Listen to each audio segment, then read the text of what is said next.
제가 어릴 때 섬에 살았는데요. 이제 명절만 되면 섬이 북적북적이었습니다. 왜 그런 거 아니? 섬에는 이제 학교가 초등학교, 중학교밖에 없었는데 이제 고등학교로 진학을 하려면 모두 섬 밖으로 학교를 다녀야 했어요. 근데 섬에서는 통학이 안 돼요. 배가 이틀에 한 번씩 있거든요.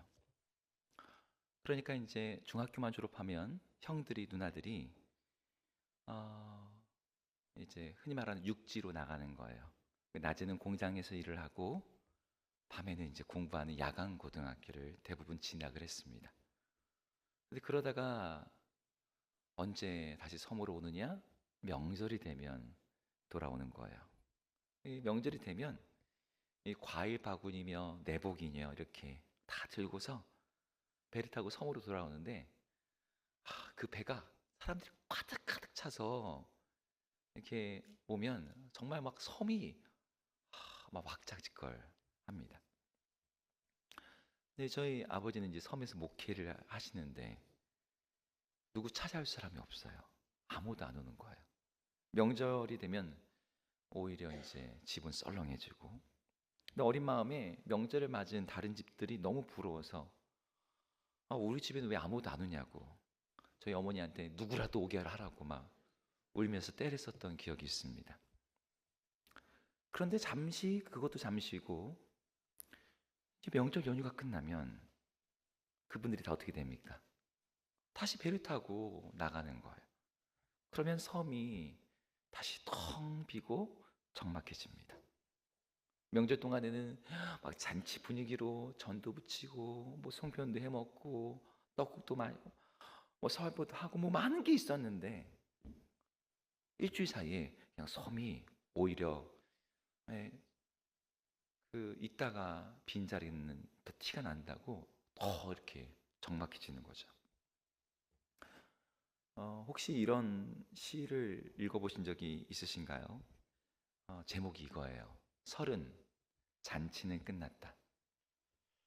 제가 이 시를 제가 대학생 때 읽었는데도 너무 이렇게 와닿더라고요. 아이고, 미리 보여주셨네요. 어, 이 시의 내용이 이렇습니다. 잔치는 끝났다. 술 떨어지고 사람들은 하나둘 지갑을 챙기고 마침내 그도 갔지만 마침내 셈을 마치고 제각기 신발을 찾아 신고 떠났지만 어렴풋이 나는 알고 있었다. 뭐 이게 지금 전부는 아니고요. 중간에 조금입니다. 이 시의 내용이 어떤 거냐면 저녁에 사람들이 모여서 식사도 하고 만찬도 하고 약간 잔치를 벌인 그런 얼큰한 자리였어요. 뭐이 잔치가 시 속에서는 청춘으로 비춰지기도 하고요. 어릴 때 꿈으로 드러나기도 하고 애틋했던 사랑 아니면 젊을 때 꿈꿨던 뭐 민주주의 뭐 이런 것들이기도 합니다. 근데 그런 것들을 젊을 때는 정말 사모하고 간절히 그것들을 이루기 위해서 애썼는데 서른이 된 나이에 이 모든 것들이 이제 다 사그라들고 쓸쓸하고 씁쓸함만 남은 것. 그래서 서른 잔치는 끝났다. 이 시가 1994년도에 나왔습니다. 그 당시에 이 시집이 몇 권 팔렸을 것 같으세요? 여러분 시 혹시 시집 많이 사서 보시나요? 네. 시집을 사서 보신 분 계신가요, 여기? 50만 권이 팔렸습니다. 어마어마한 숫자죠. 왜 사람들이 이 시를 그렇게 많이 읽었을까요? 이 시가 이 주는 어떤 울림이 있었거든요. 제가 여기서 여러분에게 질문 하나 드릴게요. 이 시에서 잔치가 끝났다 라고 말하는데 잔치가 끝나는 시점이 언제였을까요? 잔치가 언제 끝났을까요?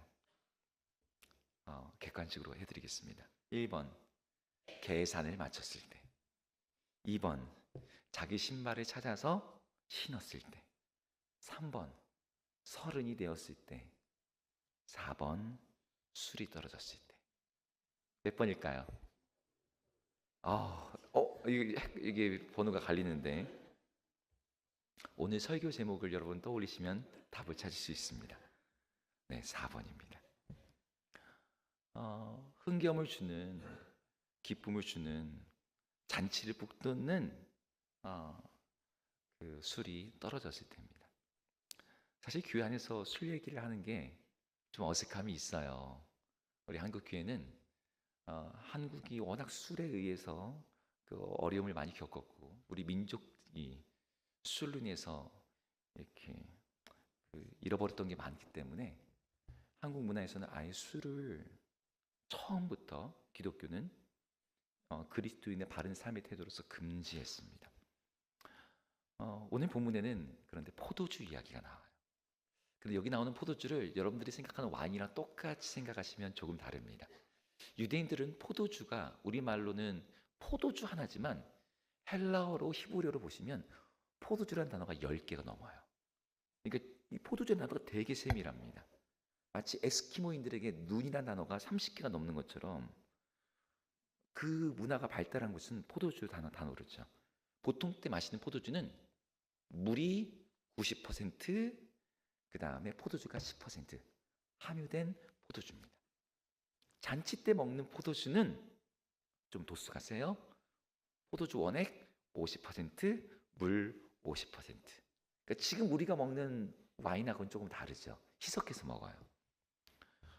근데 이 이스라엘 사람들의 잔치에는 포도주가 메인이에요. 유대인들의 속담에 어떤 말이 있냐면 포도주가 없이는 기쁨이 없다는 말이 있습니다. 오늘 본문에는 잔치가 열렸습니다. 어떤 잔치예요? 여러분 잔치 중에 최고의 잔치는 어떤 잔치죠? 네? 그게 결혼식이죠. 여러분들 다 해보셨으니까 아시잖아요, 그죠? 지금까지 최고의 잔치는 뭐 돌잔치, 뭐 칠순잔치, 우리가 뭐 많은 잔치 얘기할 수 있지만 결혼식만큼 정말 설레고 부모에게도 감동이 되고 하객들도 다 기뻐하는 그런 잔치가 많지 않습니다. 근데 유대인들이 이 잔치를 얼마 동안 벌였냐면 일주일 동안 했어요. 일주일. 피로연을 일주일 동안 해요. 왜 그러냐면 하나님이 사람과 남자와 여자를 언제 만드셨죠? 창조하실 때? 네. 첫째 날, 둘째 날, 셋째 날, 넷째 날, 다섯째 날, 여섯째 날 만드셨어요.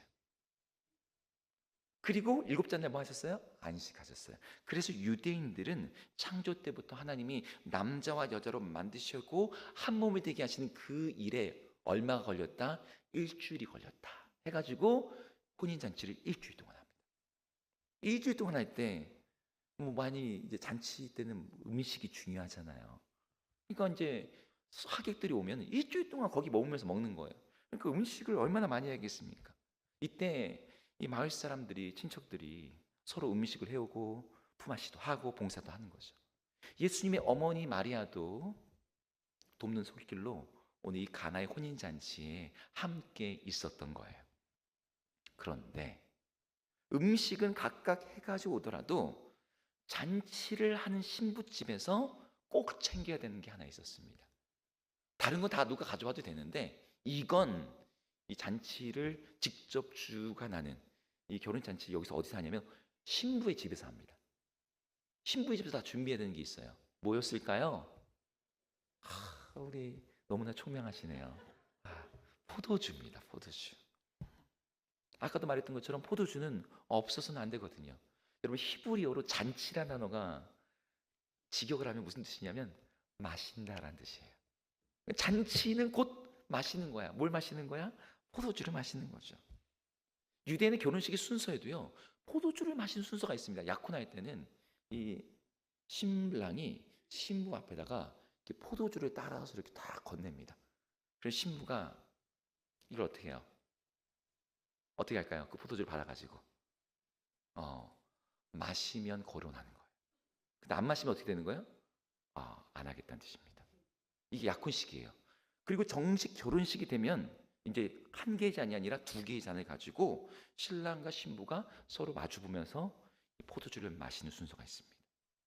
그리고 나서 이제 연회장이 그리고 하객들이 다 포도주를 한번 딱 들고서 말을 하는 거예요. 우리 신랑 신부에게 하나님이 복 주시기를 하면 또 다 같이 복 주시기를 하면서 또 이렇게 다 보여줍니다. 이런 순서가 계속 있어요. 그러니까 결혼식장에서 이 포도주가 없으면 예식이 진행이 돼야 안 돼요. 안 되는 거예요. 그리고 피로 현장에서 다른 건 떨어지더라도 포도주가 떨어져서는 안 됐습니다. 그런데 결혼식 날이 아직 남아 있는데 포도주가 떨어지면 어떻게 될까요? 이 결혼식은 파토인 거예요, 파토. 뭐 부부가 헤어지는 건 아닐지라도 이 하객들의 입장에서 이거 왜 이래? 아니 뭐 결혼 5년 차, 10년 차도 아니고 지금 결혼하는 입장에서 포도주가 떨어진다고? 아까 포도주가 뭘 의미한다 그랬어요? 기쁨을 의미한다거든요. 포도주가 떨어지면 기쁨이 없다. 저러다가 저 부부 이혼하는 거 아니야? 불길한 예고가 되는 거죠. 저러다가 저 부부 어떻게 되는 거 아니야?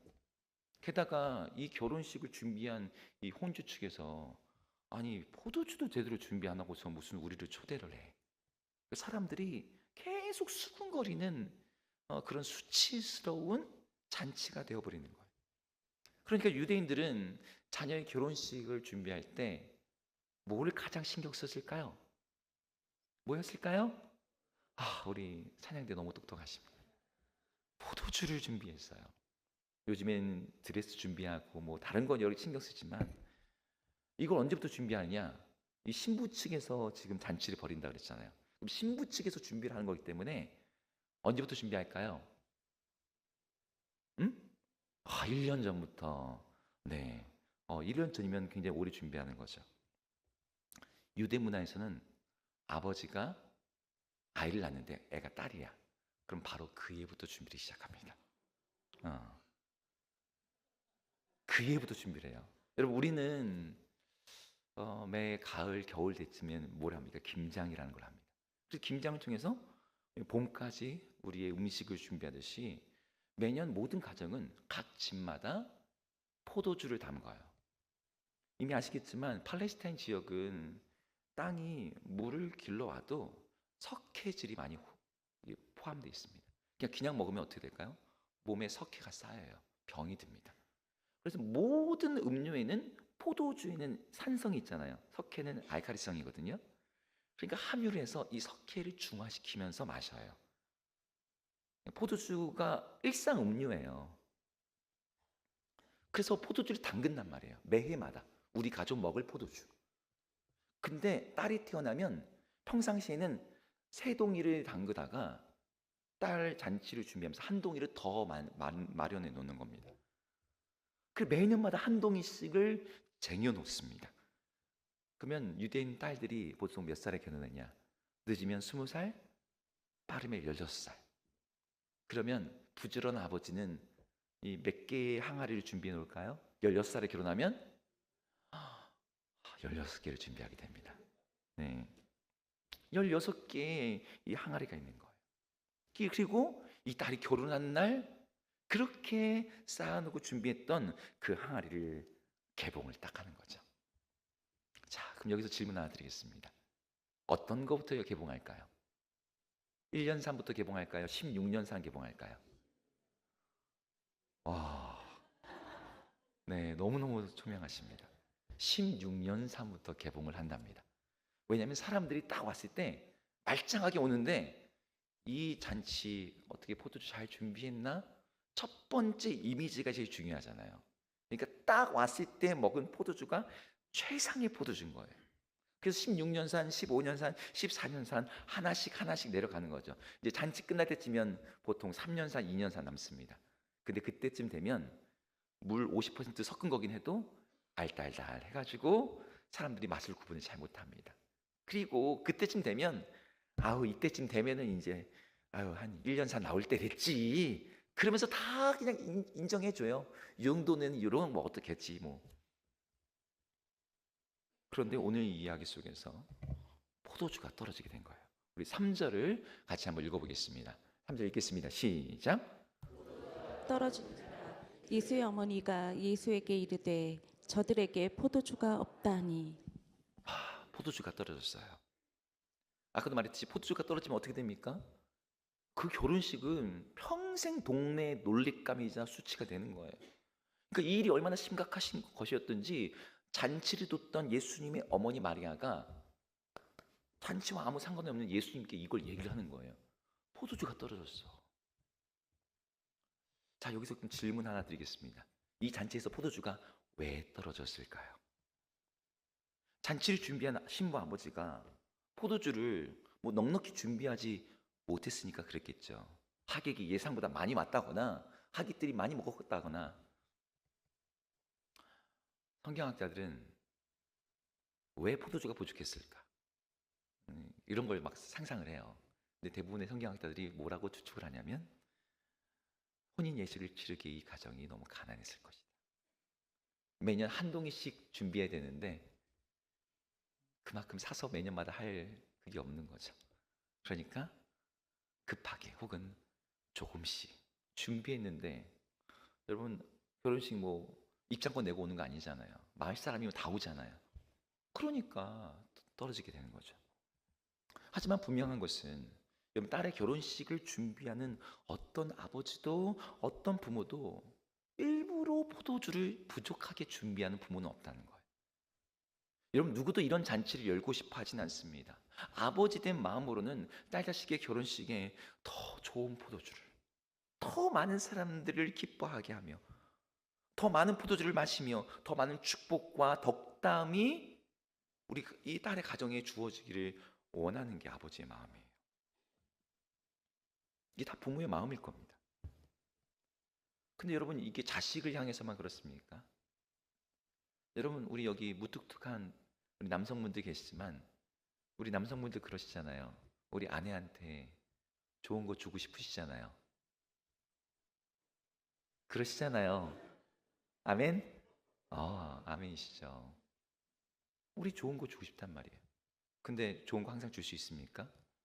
아니에요. 우리 아내분들도 그렇잖아요. 우리 남편에게 좋은 거 주고 싶은 마음이 있습니다. 우리 부모님에게, 우리 교우들에게, 우리 친구들에게, 사랑하는 모든 사람들에게 우리는 풍성하게 넉넉하게 그들의 삶에 기쁨을 주기를 원합니다. 근데 자기가 가장 사랑하는 딸의 결혼식을 진행하는데 아버지가 준비한 포도주가 바닥이 난 거예요. 아버지의 마음이 어떨까요? 아버지가 포도주를 마실 수 있을까요? 아버지는 자기가 떨어질까 봐 입만 댈 겁니다. 딸의 앞날이 혹시 이 잔치가 중간에 파해가지고 사람들의 입에 오르내릴까? 딸의 결혼식이 수치스럽게 끝나지 않을까? 노심초사하며 분위기 볼 거예요. 그런데 이 잔칫날 그런 일이 일어난 거죠. 누구도 예상하지 못한 일이었습니다. 하지만 우리들의 삶에도 이런 일들이 너무나 자주 일어나요. 세상의 잔치, 우리 삶의 즐거움은 마치 포도주가 떨어지는 잔치와 같습니다. 방금 우리 광고에도 아이 출생 뉴스가 소식이 나왔었는데요. 제가 오늘 일부 예배 때 오신 그 할머니 할아버지한테 축하드립니다 했더니 얼굴을 환하게 웃으시면서 감사합니다 이러시더라고요. 근데 지금은 기쁘고 즐거워하고 이제 좀 있으면 돌잡이 할 거고 애가 걷기 시작할 거고 초등학교에 들어갈 거고 자라날 거고 또 결혼도 할 거고. 근데 그러다 어떻게 됩니까? 기쁨으로 시작했지만 이번 주에도 우리 교회에 있었죠. 슬프고 아쉬운 장례식으로 끝나는 게 우리 인생입니다. 물론 이 가운데 계신 분들은 아직 포도주를 뜯지도 않은 분이 있을 거예요. 나 포도주 16통 그대로 있어. 넉넉한 거죠. 아직도 마시고 나누고 즐길 것들이 많은 분들이 있을 거예요. 포도주 떨어질 거 걱정 없이 충분한 기쁨의 창고를 가지고 계신 분. 하지만 우리 인생은요, 즐거움을 주는 원천들이 언젠가는 다 사라지고 소진됩니다. 그냥 오래되고 숙성된 아주 좋은 포도주만 사라지는 게 아니라요, 이제 막 만든 싸구려 떫은 포도주까지도 바닥이 나버려요. 이제 결혼한 지 얼마 안 되시는 우리 신혼부부도 여기 계실 텐데 새로운 가정을 시작할 때 설레고 뜨거운 마음으로 여러분 출발하셨을 겁니다. 웨딩 로드를 다 걸어갈 때 막 마음이 막 설렜을 거예요. 근데 결혼하고 1년, 2년, 3년, 5년, 10년 지나고 나면 어떻습니까? 이제 부부관계가 현실, 의무, 책임 이런 것들로 그 설렘이 다 차워져요. 우리 삶에 기쁨을 줄 수 있는 많은 것들을 얻기 위해서 이 세상에 필요한 게 뭐예요? 돈이죠. 그래서 돈을 안 떨어지게 하려고 적금도 들어놓고 투자도 해놓고 연금이다 주식이다 노후를 준비하지만 정작 나중이 되면 그걸 누리고 즐길 수 있는 시간이 건강이 함께 누릴 수 있는 사람이 없어져 버려요. 그러니까 우리의 젊음도 우리의 지위도 우리의 이름도 우리가 우리의 인생의 기쁨을 위해서 준비했던 많은 것들이 오늘 바닥나 버린 그 포도주처럼 없어지는 거죠. 준비를 안 해서 그랬습니까? 준비를 해요. 이 아버지가 정말 애정을 담아서 자신의 가정이 할 수 있는 최선을 다해서 이 잔치를 준비했을 거예요. 그런데도 부족한 일이 일어난 거예요. 제가 아까 소개했던 시 설은 잔치는 끝났다. 이 50만 부나 팔렸다 그랬잖아요. 근데 이 시집이 그렇게 많이 팔린 데는요, 나름 이유가 있었습니다. 시 자체가 좋기도 했지만 이 잔치가 끝났다는 말을 너무나 많은 사람들이 그 당시에 공감하고 있었거든요. 한강의 기적을 말하고 88 올림픽을 했고 선진국의 대열에 들어가는 것 같고 막 증시가 올라가기 시작했는데 이 시가 나오고 이후부터 조금씩 약간의 삐걱거림이 일어나기 시작했어요. 네, 그때부터 자꾸 뭐 성수대교 무너졌다, 뭐 무너졌다 계속 그러다가 97년도에 IMF가 왔죠. 미리 이때부터 사람들이 뭔가를 느꼈던 거죠. 여러분 그러한 시즌이 아니더라도 우리 인생에 기쁨을 주는 세상의 포도주는 언젠가 바닥이 납니다. 세상의 동화들은 오래오래 행복하게 살았더래요 라고 끝나지만 세상에는 슬프게 끝나는 새드 엔딩이 훨씬 더 많아요. 여러분의 인생에 이렇게 포도주가 떨어지는 시기가 올 때 여러분들은 어떻게 하시겠습니까? 내가 예상치 못했던 날들이에요. 난 준비한다고 했는데 갑자기 예상치 못한 질병이, 예상치 못한 사고가, 예상치 못했던 사업의 어려움이 다가올 때 여러분 어떻게 하시겠습니까? 포도주 빌리러 다니시겠어요? 아니면 다시 포도주를 담그겠다고 이제라도 포도를 심으시겠습니까? 이런 상황 속에서 오늘 예수님이 그 자리에 계셨어요. 예수님이 포도주가 떨어진 그 잔치에 함께하고 계셨죠. 이야기의 흐름으로 보건대 포도주가 떨어진 그날 오신 것 같아요. 어머니는 미리 와서 같이 잔치를 하고 있었는데 이제 잔치가 며칠 지난 날쯤에 예수님이 와 계시는데 예수님에게 요청을 하는 거예요. 포도주가 떨어졌다. 근데 예수님이 뭐라고 대답하시냐? 4절 한번 읽어보겠습니다. 4절 같이 읽어볼게요. 시작. 예수께서 이르시되 여자여 나와 무슨 상관이 있나이까 내 때가 아직 이르지 아니하였나이다. 여러분 이 말 어떻습니까? 좀 매정하지 않나요? 나랑 무슨 상관이 있냐고. 근데 여기서 내 때가 이르지 않았다라고 말씀하시는 이 내용이 뭐냐면 하나님의 구원을 본격적으로 나타낼 때가 아니라는 거예요. 하나님이 허락하신 시간이 되어야만 주님의 일을 시작할 수 있다는 뜻입니다. 근데 예수님이 이렇게 말을 하고 보시는데 하나님께서 이 모든 걸 세팅해 놓고 계신다는 걸 예수님이 느낀 것 같아요. 여러분 유대인들이 결혼식을 할 때 포도주가 떨어지는 일들이 자주 있었을까요? 없습니다. 그런 일은 거의 없어요. 그런데 그런 일이 일어난 거예요. 예수님이 그냥 참여했는데 마침 그날에 이게 일종의 하나님의 세팅인 거죠. 여러분 구약 성경에는 메시아가 오시면 이 땅 가운데 일어날 일을 예언한 구절들이 많습니다. 에레미야서, 아모스서, 이사야서. 여러분 그 구절 중에 유명한 구절이 아모스 9장 13절이에요. 함께 읽어보겠습니다. 읽겠습니다. 시작. 여호와의 말씀이니라 보라 날이 이를지라 그때 파종하는 자가 곡식 추수하는 자의 뒤를 이으며 파종하는 자가 곡식 추수하는 자의 뒤를 이으며 포도를 밟는 자가 씨 뿌리는 자의 뒤를 이으며 산들은 단 포도주를 흘리며 작은 산들은 녹으리라. 여러분 이게 지금 무슨 얘기인지 아세요? 앞에서 파종을 하면서 가고 있는데 바로 뒤에서 추수를 하는 거예요. 근데 추수를 바로 또 하고 가는데 바로 뒤에서 또 파종을 해요. 이게 지금 어떤 얘기인 거죠? 끊임없는 추수와 이 풍성함이 있다는 거예요. 포도를 밟는 자가, 포도가 이제 거둔 다음에 포도를 밟을 거 아니에요. 그래서 그 포도주를 만들어내거든요. 근데 밟는 자 뒤에 다시 포도를 심는 일이 일어난다는 거예요. 이게 계속 반복한다는 거예요. 너무너무 된다는 거죠. 그래서 어떤 일이 일어나느냐, 산에서 그냥 단 포도주가 흘러내린대요. 포도주들이 너무 넘쳐나서 산들이 녹을 지경이 됐대요.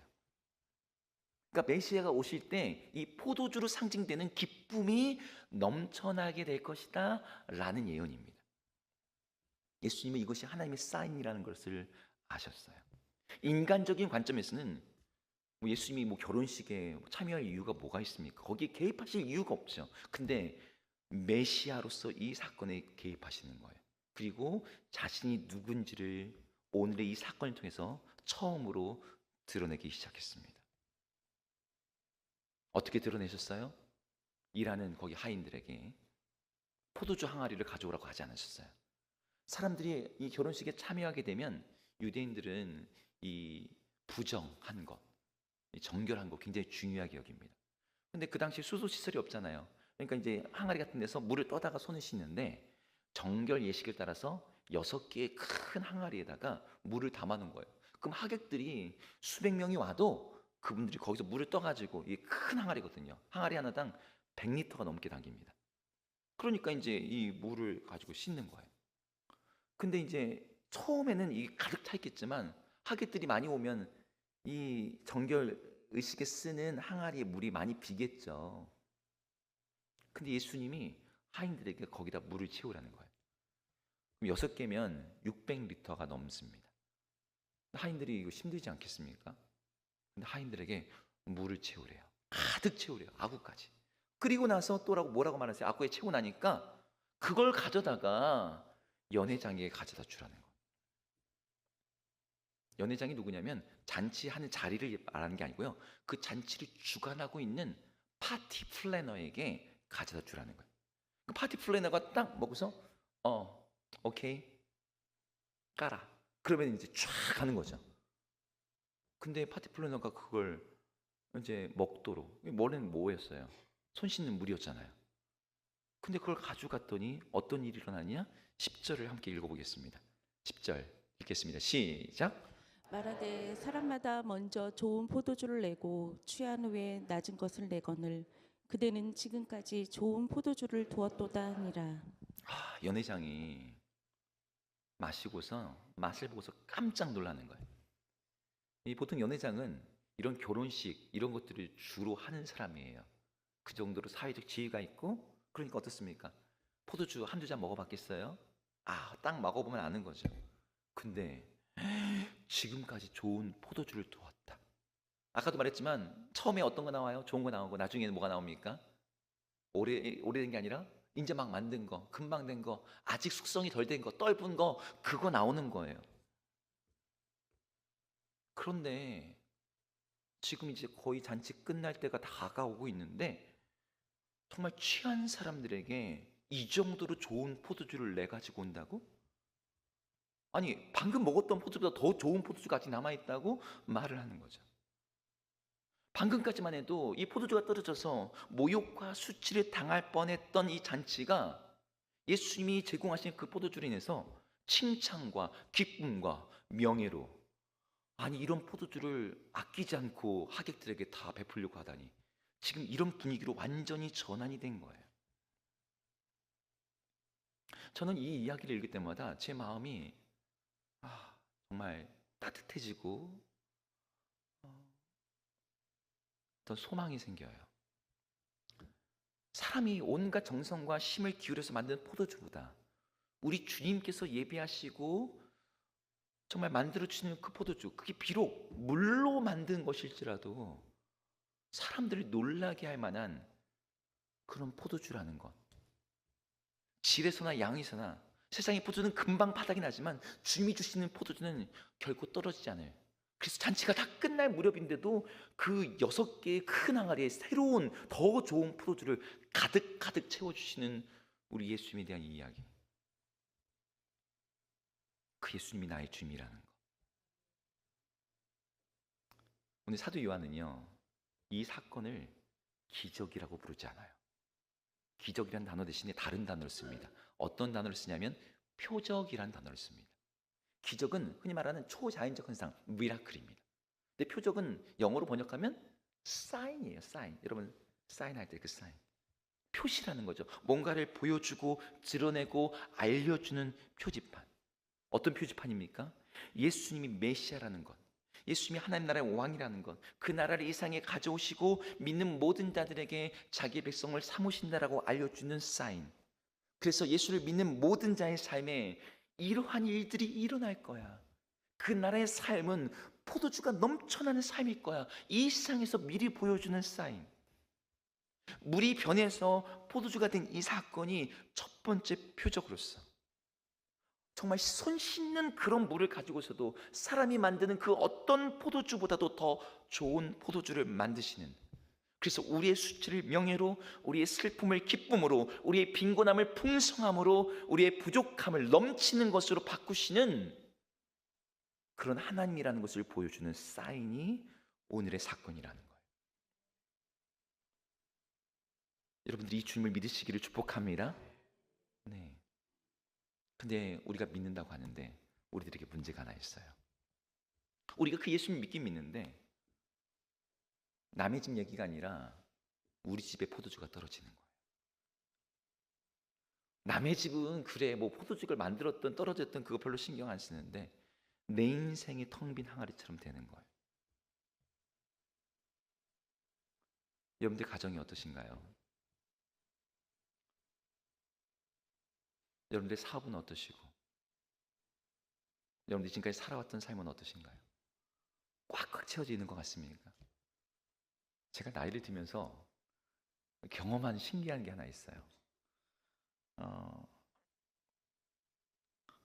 제가 20대 때, 10대 때는요, 세상에 이렇게 재밌는 게 많은지 나를 기쁘게 해준 게 너무 많았습니다. 그 당시 저를 기쁘게 했던 건 두 가지였어요. 중창단 활동하는 거, 또 하나는 무협소설. 그래서 제가 목사 아들이지만 제 손에 항상 성경 대신 무협지가 있었습니다. 고3 때도 무협지를 손에 놓지 않고 너무너무 재밌는 거예요. 근데 20대가 됐더니 한국 영화의 중흥기, 첫 번째 100만 명을 돌파하는 영화가 제가 대학생이 되던 해에 딱 나왔어요. 쉬리. 영화가 너무너무 재밌는 거예요. 그때 영화에 또 빠져 살았습니다. 30대가 됐더니 친구들이랑 여행 다니는 거, 그 다음에 뭐 맛있는 거. 그런데 점점 갈수록 이제는 그게 재미가 없어요. 무협지도 재미가 없고, 영화도 그냥 있으면 보는 거고, 없으면 뭐 안 봐도 상관없고. 점점 우리 삶의 즐거움이 사라집니다. 우리 삶의 기쁨이 점점 줄어들어요.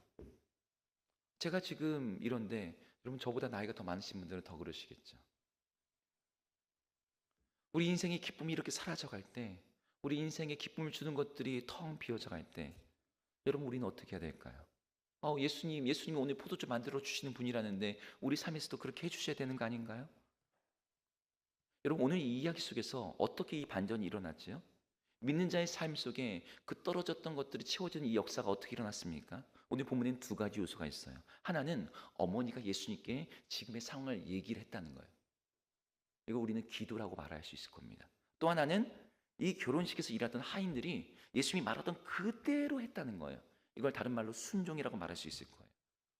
보통 교회에서는 여러분의 인생이 체험받기 위해서는 여러분 기도하셔야 돼요. 기도하시면 하나님께서 들어주십니다. 여러분 순종하셔야 돼요. 순종하시면 하나님 일하십니다.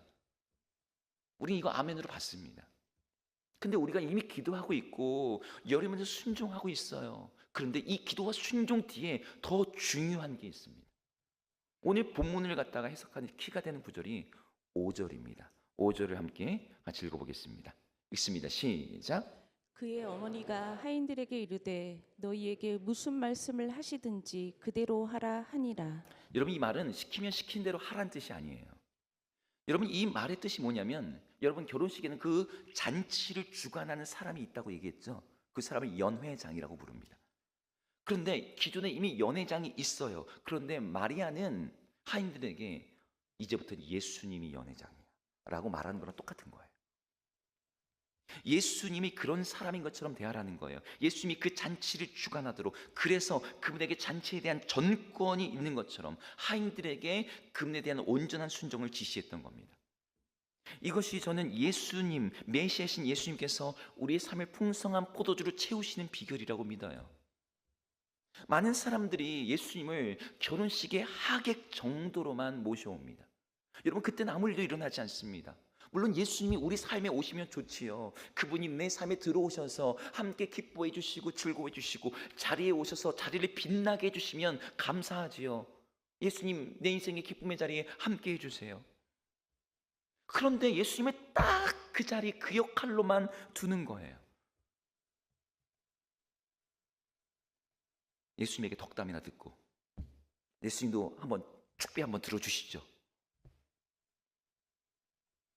근데 마리아는 하인들에게 말하는 거예요. 야, 지금부터 예수님을 그 수많은 하객 중에 한 사람이 아니라 이 결혼식을 주관하는 정권을 가진 저에게 이 결혼식의 성패가 달려있어. 그러니까 저가 무슨 말씀을 하시든지 그대로 해라. 우리 삶에도 이게 필요합니다. 주님이 우리 인생을 주관하시는 주관자가 돼야 돼요. 그분이 우리의 주관자가 될 때 기도와 순종이 의미가 있어지는 거죠. 오늘 연애를 주관했던 연회장의 이야기가 나오잖아요. 근데 그 사람은 파티에 포도주가 떨어진지도 몰랐어요. 뭐 그 사람이야 포도주 맛이나 판별하면서 이번 포도주는 맛있네, 뭐 나쁘네, 품평이나 했지, 결혼식에 닥친 위기가 뭔지도 몰랐고 해결할 수도 없었습니다.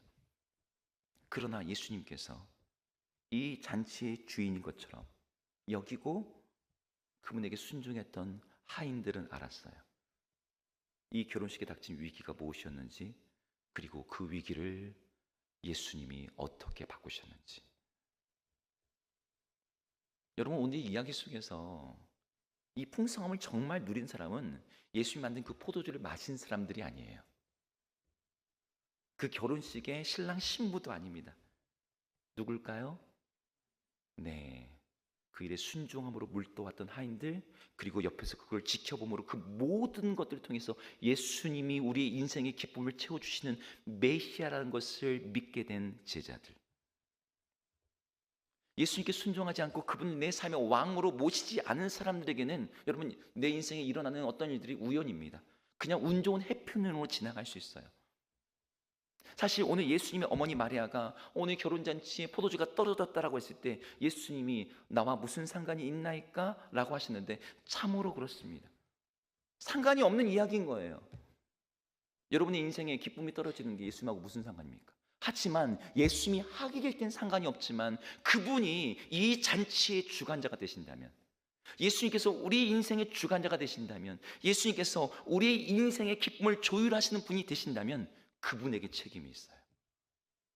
그분은 그 일을 나와 상관없다고 하지 못하세요. 왜? 예수님이 이 잔치의 연회장이시니까. 그래서 우리가 그 주님을 우리 삶의 온전한 주님으로 모셔드릴 때 그분이 우리 삶을, 우리의 모자란 것들을 채워주신 줄로 믿습니다. 아까 시에서 30 잔치는 끝났다 했지만 예수님 안에 있는 사람은 40이 되셔도 50이 되셔도 60이 되셔도 70이 되셔도 80이 되셔도 잔치가 끝나지 않습니다. 우리 주님이 물로 포도주를 만드는 걸 넘어서 십자가에 흘리신 자신의 피로 언약의 포도주를 새롭게 만드셨어요. 그리고 그 언약의 잔을 마시는 모든 자들에게 너희들은 이제 나와 함께 결혼하는 그리스도의 신부가 될 거야. 그리스도의 신부가 되는, 그래서 그리스도와 결혼하게 되는 하나님 백성들을 그 결혼식에서 우리 하나님이 포도주를 떨어지게 하실까요? 아니죠. 하나님이 풍성하게 채우십니다. 우리 예수 그리스도를 그냥 우리 인생의 손님 정도로, 하객 정도로 생각하지 아니하고 그 주님을 우리의 주인으로 온전히 믿음으로 영접하심으로 세상의 모든 사람들의 기쁨이 떨어지는 그 자리에서도 주님이 주시는 그 기쁨으로 체험받는 우리 모든 주사랑교회 성도님 되기를 주의 이름으로 축복합니다.